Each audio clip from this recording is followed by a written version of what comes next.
Why are we here? The Buddha's answer. Chapter 1. The Unavoidable Question.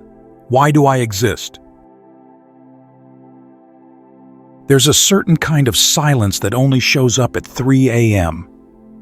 Not just the silence of the world outside, but the silence that presses against your chest from the inside. Maybe you felt it before, lying awake, staring at the ceiling in the dark, whispering to yourself, "If I'm just going to vanish one day, what's the point of trying so hard?" In that moment, every accomplishment seems fragile, every dream feels a little hollow, and the usual reasons we give ourselves don't seem strong enough to hold. The Buddha never denied this feeling. In fact, he taught that this uneasiness is not a mistake in life. It's woven into the very nature of existence.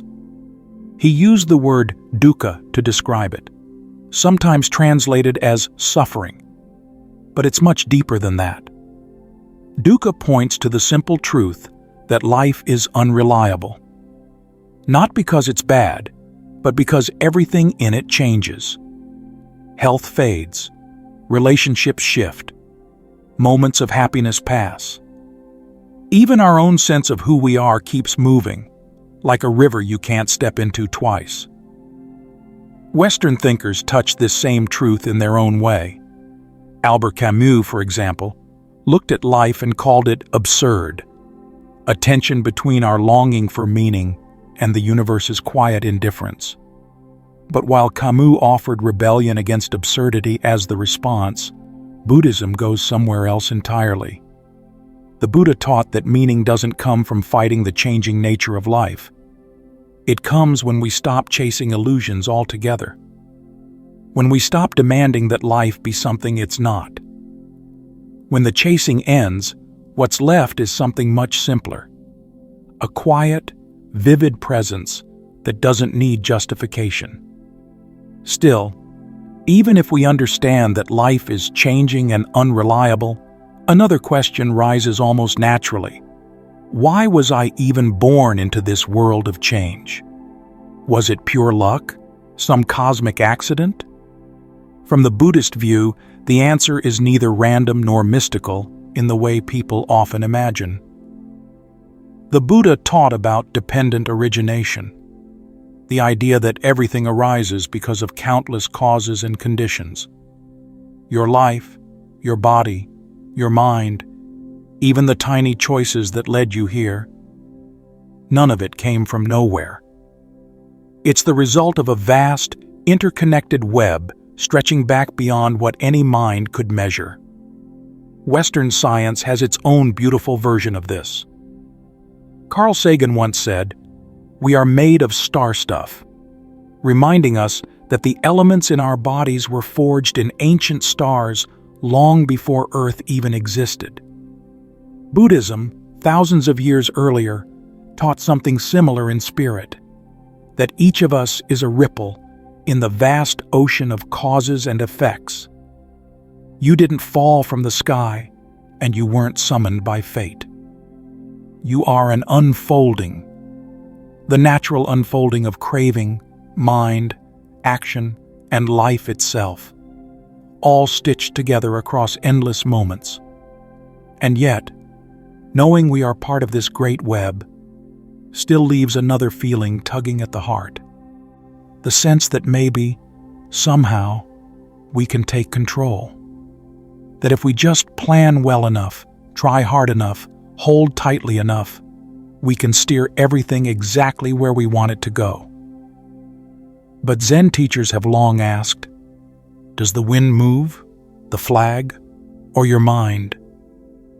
It's a simple question, but it cuts deep. We usually think we're in control, that we are the master builders of our fate. Yet, when we look carefully, what we often find is a pattern. Habits shaping reactions, reactions shaping choices, choices shaping habits again.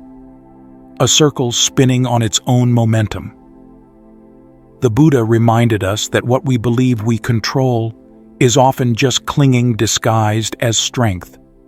We cling to comfort, to success, to the image of who we think we are. We cling to plans, to dreams, even to fears. Because even fears, at least, feel familiar. And when clinging is strong, we don't actually steer our lives. We are dragged by them. One way to glimpse this, even in a small way, is through a simple practice. Think of one thing, just one, that you cling to tightly. It could be an achievement, a relationship, a hope, or even a regret. Hold it gently in your mind. And then, even if only for a few seconds, allow yourself to imagine letting it go.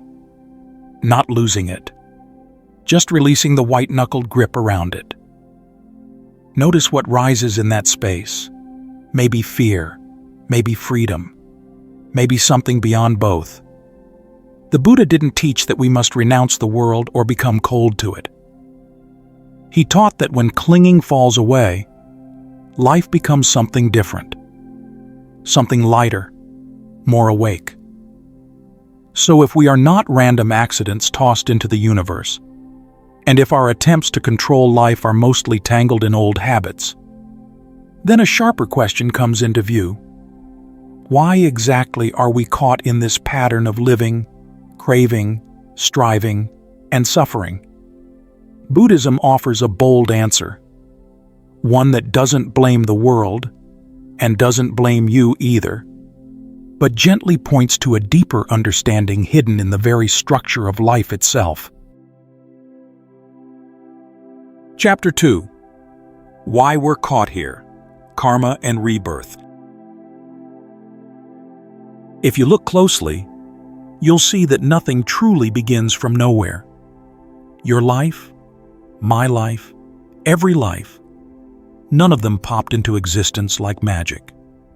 The Buddha taught that what we call a person is not a single thing. It's a flow, like one candle flame lighting another. The flame changes with every second, but the light continues. In the same way, what we call birth is not a beginning. It's the continuation of countless moments of mind, body, and craving, carried over without a fixed self behind it. Many people hear the word rebirth and think of a soul jumping from one body to another. But the Buddha reminded us that there is no unchanging self moving around. Instead, it's more like a river. The water you see now is not the same as the water you saw a moment ago, but the river still flows. One thought leads to another. One action shapes the next experience. The process rolls on, as long as the conditions are there. At the heart of this flow is something we live with every day but rarely notice: karma. Many misunderstand karma as fate, reward, or punishment. But the Buddha taught that karma simply means intentional action. It's the choices we make, with body, speech, and mind, based on our intentions. Imagine a farmer planting seeds. If he plants mango seeds, mango trees will grow. If he plants thorns, thorny bushes will rise. Karma works in the same way. The intentions you plant today, kindness, anger, generosity, fear, will shape the patterns of your mind, and those patterns will shape your future experiences. Instead of thinking of karma as a complex system, imagine it like walking through a field. Every step you take leaves a mark on the ground. Some marks are deep, some are light.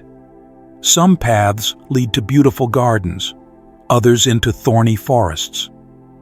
Every choice leaves a footprint. Every habit you build shapes the direction your mind tends to go. But why can't we simply step off this path whenever we want? Why are we caught in this endless flow of birth and death, joy and sorrow?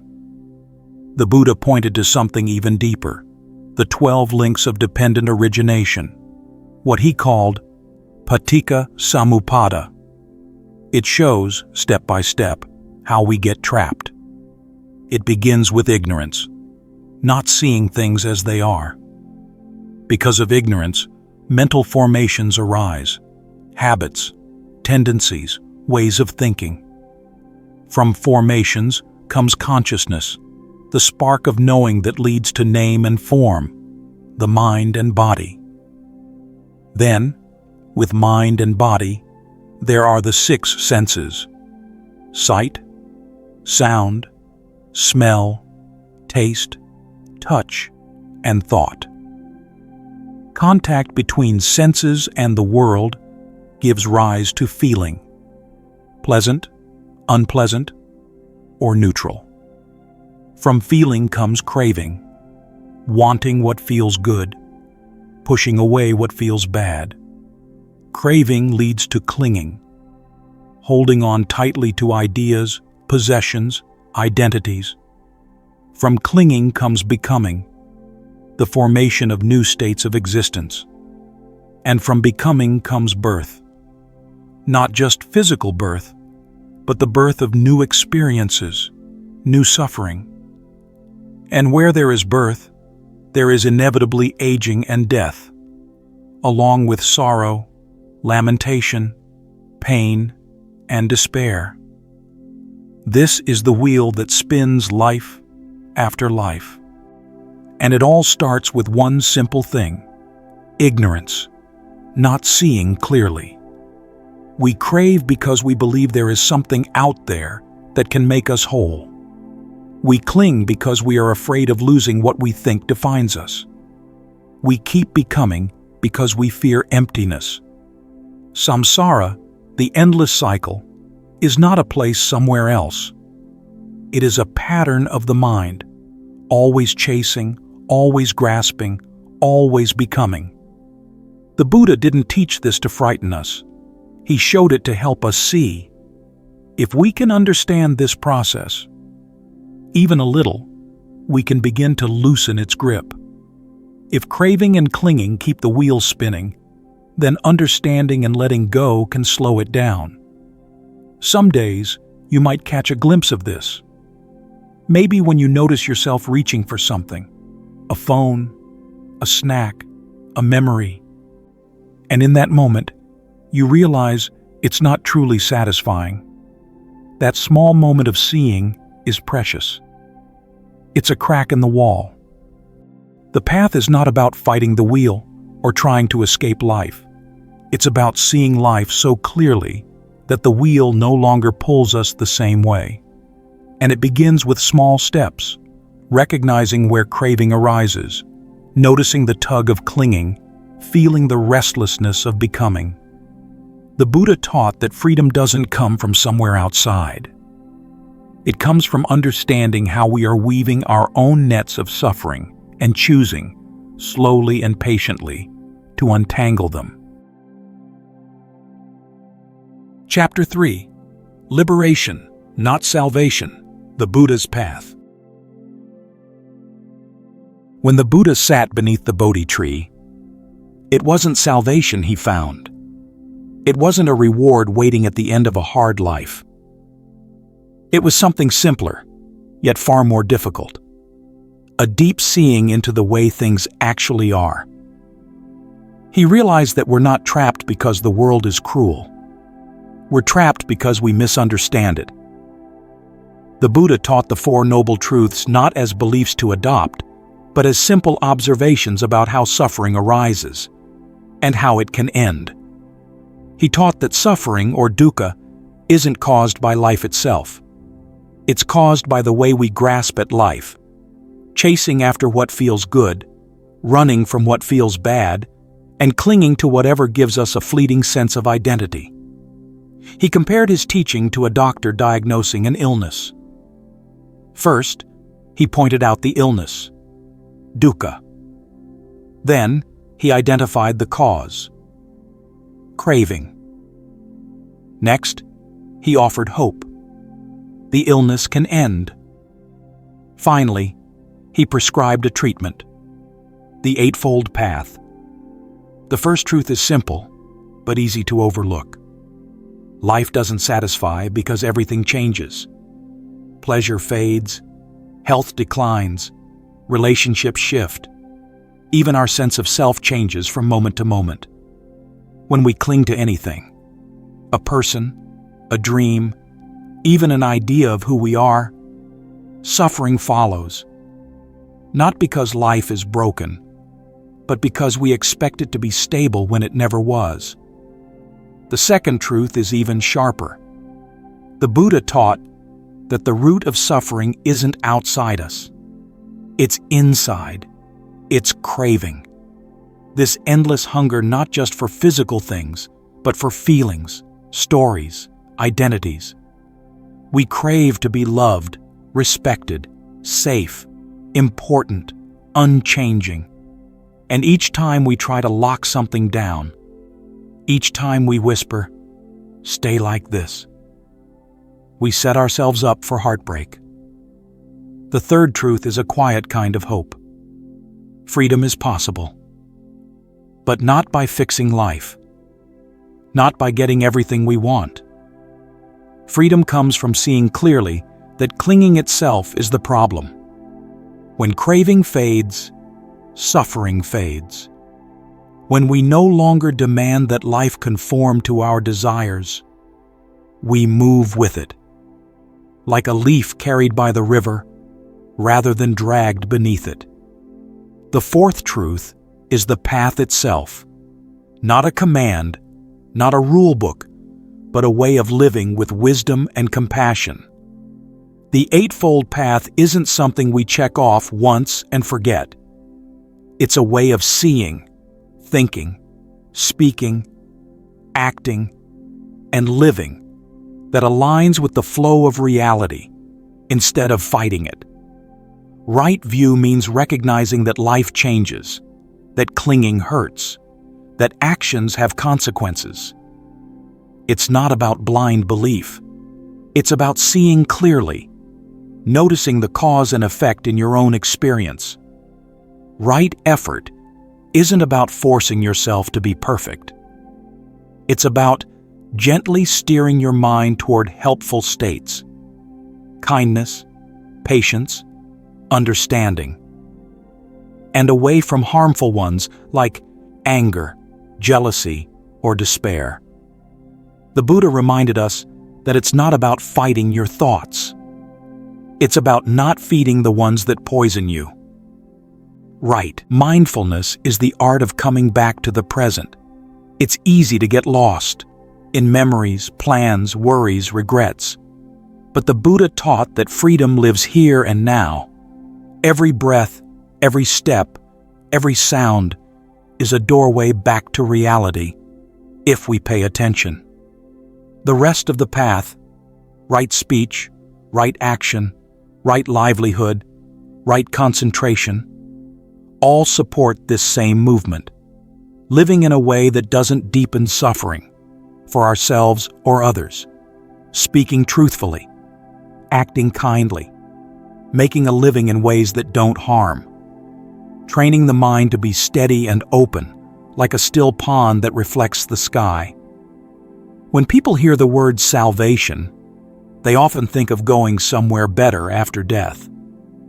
But the Buddha taught something different.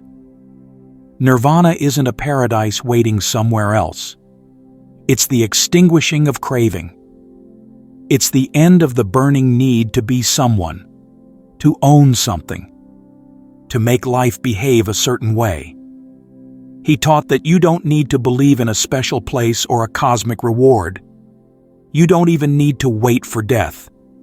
The end of suffering can happen here, in this moment, when the mind stops grasping. One simple practice can hint at this. Next time you feel restless, irritated, or sad, pause for just a moment. Instead of asking, "How can I fix this?" ask, "What am I clinging to right now?" You might be surprised. Maybe it's an expectation, a memory, a desire to be seen a certain way. Just noticing it is a crack of light through the walls we build around ourselves. The Buddha didn't give us a philosophy to debate or a dogma to defend. He gave us tools to see through illusion, to wake up, to stop hurting ourselves. And when the mind becomes clear, compassion arises naturally. When we stop grasping at our own story, we see the suffering of others more clearly. We understand them. We move toward them, not away. This way of seeing, simple, sharp, full of kindness, is the heart of what the Buddha offered, not a salvation from life, but a liberation within it. Chapter 4. The Final Choice. Will you stay asleep? There's a moment in every real story when the character realizes no one is coming to save them. No magic, no sudden change of luck. Just their own hands, their own heart, and the small choices they make, moment by moment. In Buddhism, that moment isn't seen as tragic. It's seen as the beginning of real life. The Buddha's last words before he passed away were simple, without any grand ceremony. He said, "Be lamps unto yourselves. Work out your own liberation with diligence." He did not offer a secret teaching, a final miracle, or a hidden promise. He gave something far more real, a reminder that the work of waking up can only be done by you, right here, in this very life. Not tomorrow, not after someone blesses you. Now. There is no savior coming. There is no shortcut waiting. It's not because the universe is cruel. It's because the nature of awakening is personal. You cannot hand it to someone else. You cannot borrow it from a teacher. You can only live it yourself. When you understand this, life looks very different. Suddenly, everything matters in a simple, quiet way. Not in the sense of pressure, but in the sense of presence. Each word you speak, each thought you feed, each small decision to pause, or to lash out, or to soften, all of it is shaping your mind, like a river shapes the earth. There's an image that fits. Life is like a vast, mysterious game.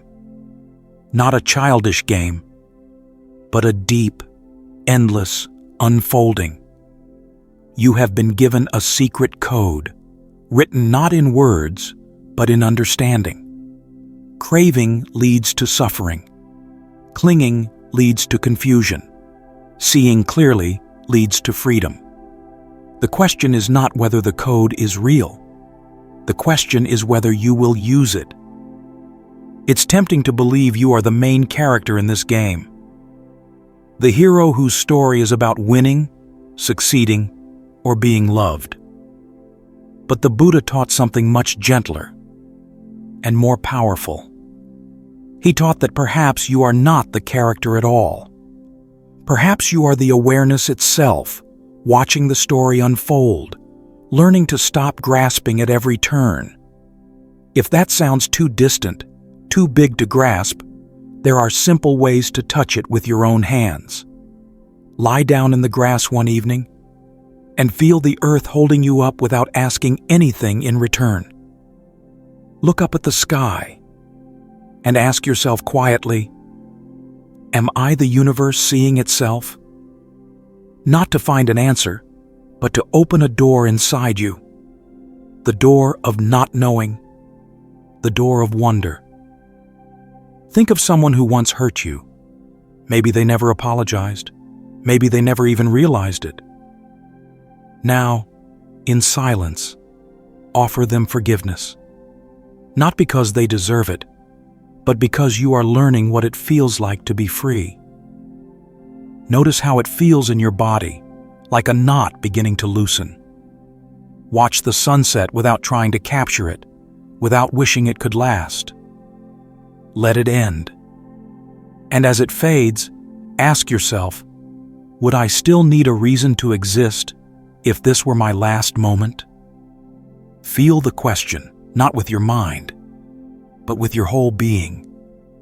The Buddha reminded us that Buddhism isn't about escaping the world, running away to some perfect place where nothing ever hurts. It's about seeing this very world, with all its change, all its beauty, all its sorrow, as it really is. And from that clear seeing, living with compassion, with peace, and with a courage that doesn't depend on things going your way. The work is not easy. It takes honesty and patience and a willingness to fall and get up again. But waking up is possible. Not because you are special, not because someone will hand it to you, but because the nature of mind, beneath all its habits and stories, is already free. No one else can walk the path for you. But the path is always here, as close as your next breath, your next step, your next act of kindness. You do not have to wait. You are already standing at the gate,